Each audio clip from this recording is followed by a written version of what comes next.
Hello नमस्कार मेरे प्यारे बच्चों। आज हम आप लोग को बताते हैं कि नागरिकता प्राप्त करने की विधियां क्या क्या है। नागरिकता कैसे प्राप्त की जा सकती है। अगर हम भारत में रह रहे हैं तो भारत की अगर नागरिकता नहीं है तो मुझे भारत की नागरिकता कैसे प्राप्त की जा सकती है उसके बारे में बताते हैं। नागरिकता प्राप्त करने के लिए 5 विधियाँ होती हैं। कितनी विधियाँ होती हैं?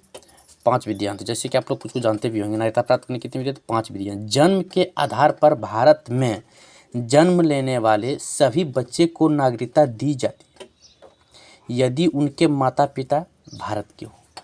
आप जानते हैं कि भारत के नागरिक बच्चों को नागरिकता दी जाती है। जिसका माता पिता भारत का तो भारत को ही नागरिकता मिलेगी। दूसरा क्या कहता है कि विदेश में जन्म लेने वाले बच्चे को भी नागरिकता दी जाएगी। मेरे पास समझ पा रहे हैं कि विदेश में जन्म लेने वाले बच्चों को भी भारत की नागरिकता दी जाएगी यदि उसके माता पिता या दोनों में से कोई एक भारत का नागरिक हो। दोनों में से कोई एक क्या होना चाहिए? भारत का नागरिक होना चाहिए। तो उससे क्या होगा कि विदेश क्या बोलते हैं भारत की नागरिकता मिल जाएगी। अब बोलता है कि किसी विदेशी राज्य को भारत में मिला देने पर वहाँ के लोगों की नागरिकता दी जाएगी। बोल रहे जब कोई विदेशी राज्य जो है वो भारत में मिल गया, ठीक है, अब मिलने के बाद क्या होगा उससे वहाँ के व्यक्ति को भारत की नागरिकता दी जाएगी।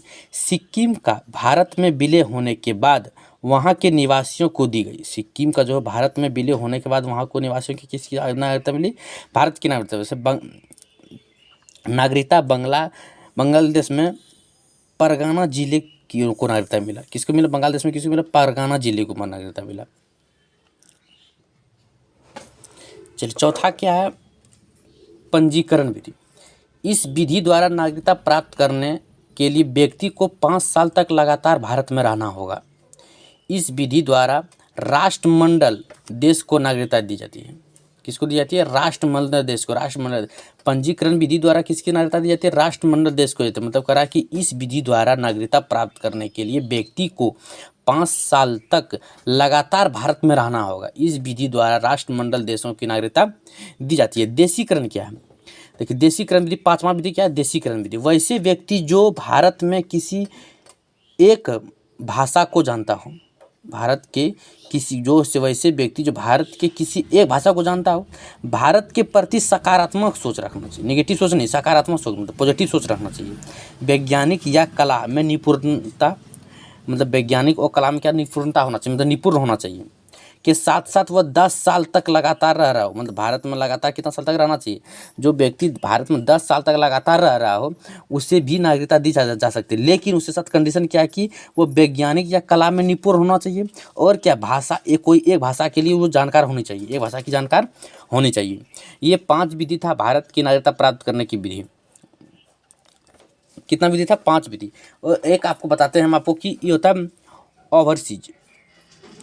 ओवरसीज नागरिकता क्या होता है कि इसे 5 साल में लक्ष्मील संबंधित समिति द्वारा जोड़ा गया था। लक्ष्मीमल क्या सिद्धवी समिति द्वारा क्या था? जोड़ा गया था। ये बड़े उद्योगपति को दिया जाता है। किसे दिया था? ये बड़े उद्योगपति को दिया जाता है जो विदेशी नागरिकता ग्रहण कर लिया, जो विदेशी नागरिकता ग्रहण कर लिया है। इस नागरिकता को प्राप्त करने वाला व्यक्ति बिना वीजा के भारत आ जा सकता है। कैसे आ जा सकता है? बिना वीजा के भारत आ जा सकते हैं। आज का वीडियो यहीं तक समाप्त करते हैं। फिर आपको नेक्स्ट क्लास में बताएंगे। फिर अगला क्लास संविधान के संबंधित शुरू से चलेगा। संविधान का शुरुआत संविधान का अनुच्छेद 1 से शुरू होगा। चलिए यहाँ पे तक ख़त्म करते हैं। धन्यवाद। आप सभी शेयर, लाइक, कमेंट, सब्सक्राइब जरूर कर दीजिएगा।